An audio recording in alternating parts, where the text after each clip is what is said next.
Wesh l'équipe, on se retrouve dans une nouvelle vidéo où je vais te donner mes tips pour voyager pas cher, du moins le moins cher possible. C'est une vidéo qui m'a été énormément demandée parce que cette année j'ai énormément voyagé de moi-même, c'est de l'argent que j'ai sorti de ma poche et du coup on me demande à chaque fois comment tu fais pour voyager autant, comment tu fais pour trouver des bons plans, comment tu fais pour te loger, comment tu fais pour trouver des billets d'avion. Je vais t'expliquer tout ça dans cette vidéo, donc si t'es intéressé, let's go!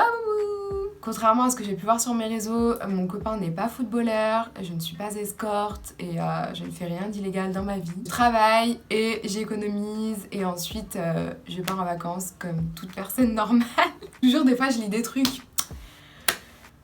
Tips numéro 1, ce sera pour les vols, enfin pour les transports du moins, de chez toi jusqu'à la destination. Pour les vols, j'utilise soit Google Flights, soit Skyscanner dans un premier temps pour voir les offres. C'est vraiment des comparateurs de vols. Ça va te sortir plusieurs compagnies, plusieurs prix, plusieurs options, plusieurs dates. Tu mets à peu près tes dates et ensuite tu peux mettre montrer le mois complet. Tu auras accès au mois complet, tu auras accès aux différents prix et là dans ce cas-là, tu vois par rapport aux dates de tes vacances, aux dates auxquelles tu peux partir et ensuite tu compares tes avions et ensuite je vais directement acheter sur le site de la compagnie qui est la moins chère sur ces comparateurs de vol parce que les comparateurs de vol, si vous achetez, vous pouvez également acheter directement à partir du site de comparateurs de vol. Ils prennent un pourcentage. Faustine avait acheté directement via Skyscanner, elle avait payé $25 de plus que moi. Moi j'ai payé directement sur United Airlines et j'ai payé moins. United Airlines c'est la compagnie des États-Unis, c'est pas la moins chère vu que c'est un peu comme Air France en France. C'était la moins chère en tout cas pour faire New York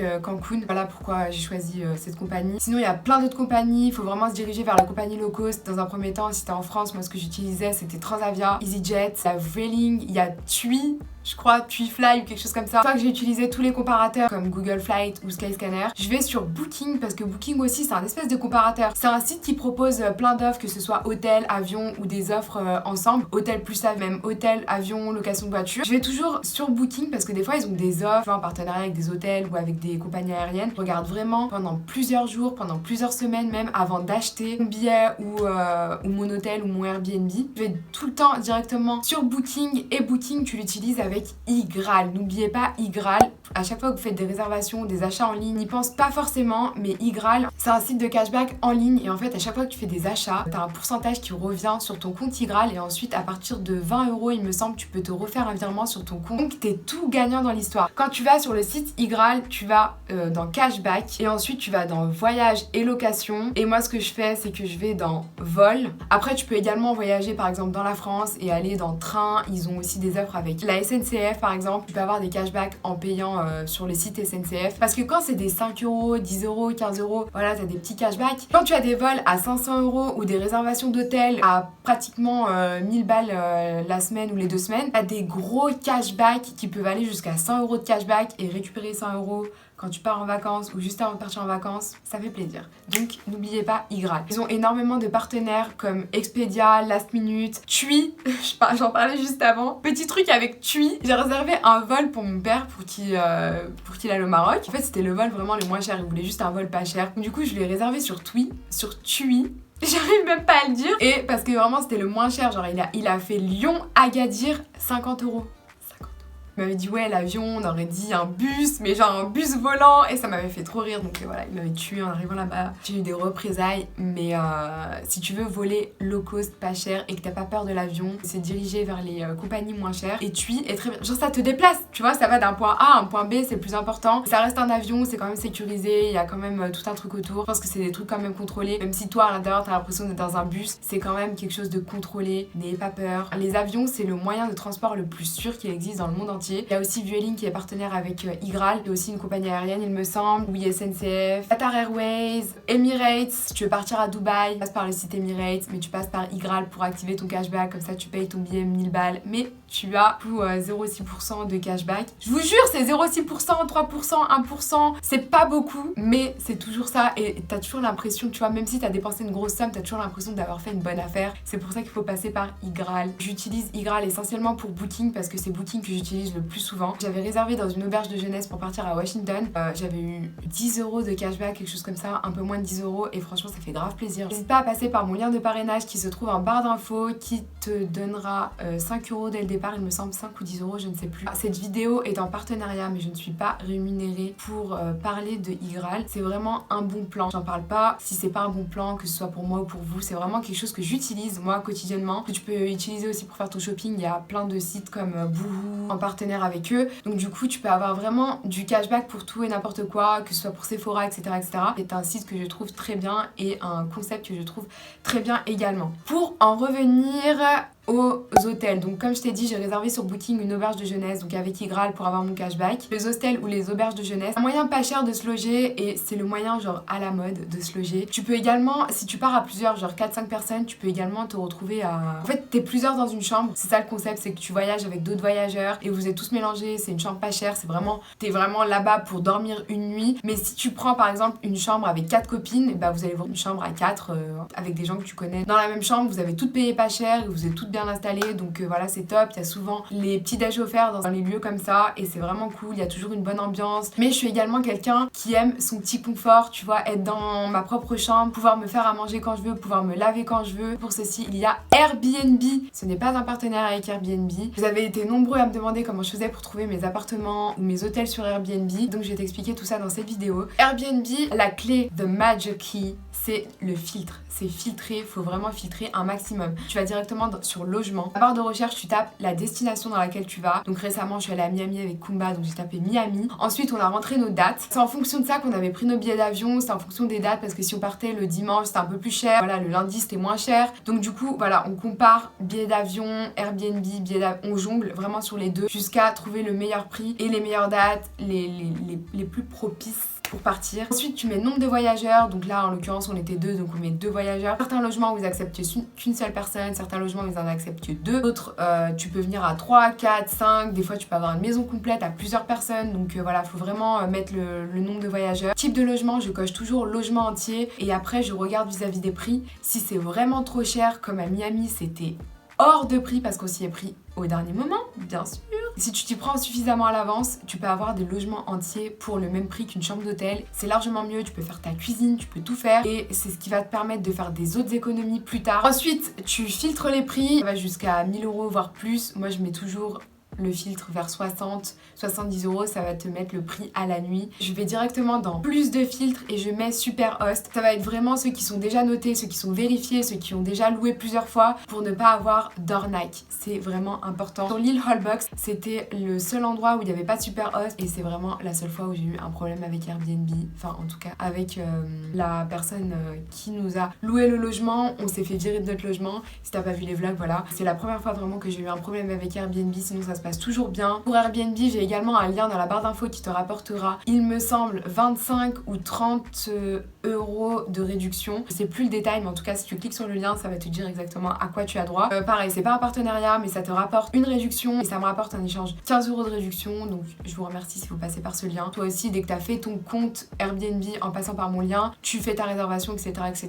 Et ensuite, tu peux partager ton lien autour de toi. Juste mettre ton lien sur Instagram, par exemple. Les gens ou tes proches ou peu importe peuvent passer par ce lien et du coup te rapporter aussi de l'argent et eux leur rapporter la même somme. Voilà en ce qui concerne les logements, Airbnb, etc.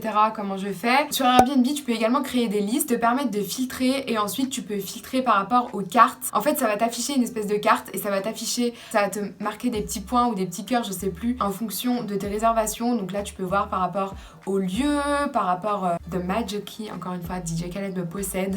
L'organisation. L'organisation, c'est vraiment la clé pour pouvoir économiser le plus possible. Il faut savoir ce que tu veux visiter, ce qu'il y a à visiter dans la ville ou dans le pays où tu veux aller, à ta destination. Où sont les plages, si c'est une destination où il y a des plages, et vers quel type d'activité tu vas te diriger. Par exemple, à Miami, on avait le choix entre un hôtel qui était pas très cher sur South Beach, mais on a préféré prendre à la Havane, parce que déjà d'une, c'était moins cher que l'hôtel, et de deux, la Havane, c'est un quartier très mignon qui est aussi à visiter, et moi je me suis dit, je préférais être un peu plus loin, visiter à pied premièrement. Si on était directement sur South Beach, il est clair qu'on aurait été directement les pieds dans le sable, les pieds à la plage quoi. Mais on avait accès qu'à l'activité de la plage. Donc plage, resto, etc. C'est également le lieu le plus cher sur Miami pour se nourrir. Alors que si tu vas faire Little Havana, te loger dans ces quartiers-là, tu vas manger moins cher, tu vas manger peut-être mieux et le logement te coûtera également moins cher. Donc il faut vraiment s'ouvrir à toutes les possibilités et pas se dire moi je veux un hôtel et me mettre au bord de la plage. Il faut vraiment être flexible par rapport à tout ça et c'est là que tu pourras faire le plus d'économies. Du coup avec la liste sur Airbnb, tu auras accès à la carte et là tu pourras voir donc où se trouve la plage, où se trouvent les différents Airbnb que tu as choisis. Tu auras également en tout petit la petite fiche avec le prix affiché de chacun. En général ce que je fais c'est que je commence par éliminer les plus chers, les plus éloignés des activités que je souhaite faire ou les plus éloignés des quartiers principaux à visiter ou de la plage, etc. Voilà, c'est comme ça que je filtre. À Los Angeles j'avais filtré aussi par rapport aux lignes de transport. Pour économiser également le plus possible une fois que tu es sur place, il faut se renseigner sur la nourriture locale, qu'est-ce que mangent les gens ici, quels sont les restaurants où les gens locaux vont le plus. Déjà tu découvriras plus sur la culture, c'est ce qu'on a fait au Mexique, on a mangé vraiment dans des endroits vraiment random comme des restaurants classe, comme on s'est fait à manger tout seul. J'aime bien aussi aller faire les courses, genre aller dans différents supermarchés dans les pays à l'étranger où je vais ou dans les villes où je vais parce que d'une ville à l'autre ça peut énormément changer, d'un pays à l'autre ça peut énormément changer. Tu découvres des produits que t'as jamais vus et en même temps t'économises parce que du coup ça te coûtera moins cher que d'aller dans des restaurants chics ou dans les restaurants d'un hôtel tout compris, ce sera toujours plus cher. Rejoins également le Airbnb, quand tu prends un logement entier, tu peux également te faire ta cuisine et t'auras ton petit frigo pour transposer tes courses dedans. Encore une fois, tout repose sur l'organisation. À chaque fois, je prépare un gros programme. Je suis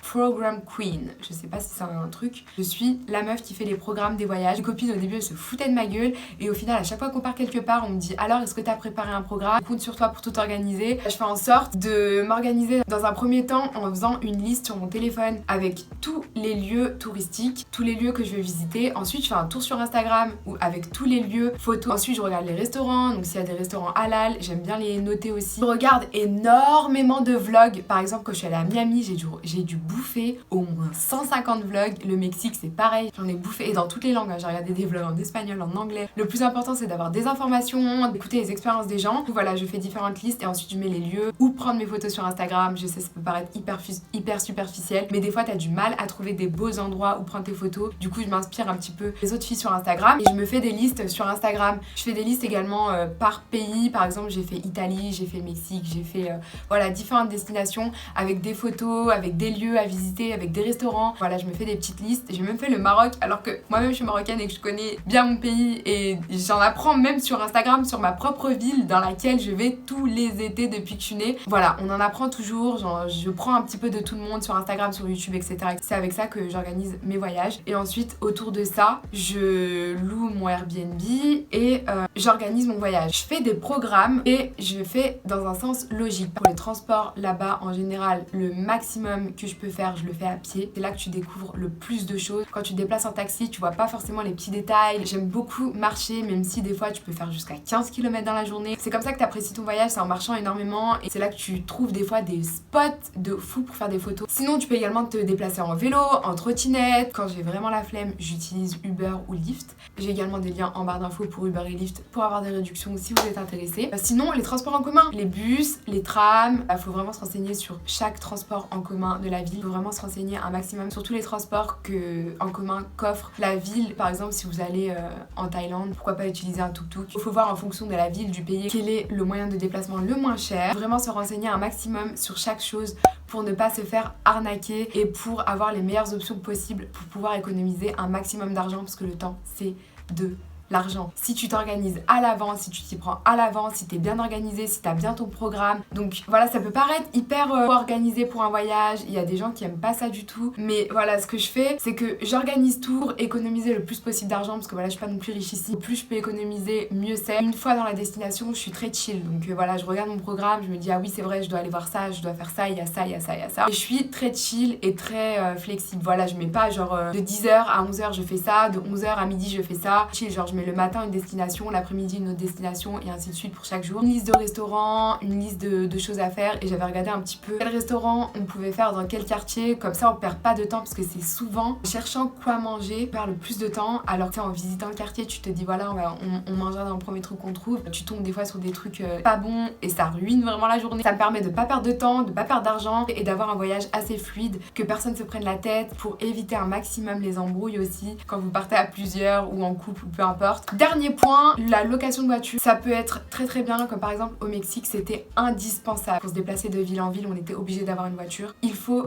absolument se renseigner avant de louer une voiture sur les frais que ça engendre. Je parle des péages, de l'essence, voilà c'est les frais auxquels tout le monde pense. Mais il y a également d'autres frais. Parfois les sites de réservation ne prennent pas en compte la clim, le GPS, enfin plein de petites choses comme ça. Et également certains pays, quand tu as moins de 25 ans, comme c'est le cas au Mexique, il y a des frais et ça peut être des frais très élevés. J'ai dû rajouter plus de 300 $. Le coup ça m'a un peu plombé mon budget vacances parce que j'avais prévu de dépenser au maximum 600 $ en tout. J'étais vraiment stressée par ça parce que j'ai dû donner basically tout l'argent qui me restait. Parfois c'est pas expliqué sur le site ou c'est expliqué en toute petite ligne sur les contrats que tu reçois dans tes mails. Une fois que tu as payé en ligne, c'est pas fini. Il faut payer souvent sur place, il faut avoir plus de 21 ans, ça c'est sûr et certain. Dans la plupart des pays c'est comme ça, donc faut vraiment faire attention. Les locations de voitures, ça a complètement coupé, je sais plus de quoi je parlais, je savais que je parlais des locations de voitures mais je pense avoir fait le tour. J'espère que cette vidéo t'aura plu et t'aura appris plusieurs tips pour voyager moins cher. En tout cas, n'hésite pas à aller voir tous les liens dans la barre d'infos en ce qui concerne Airbnb,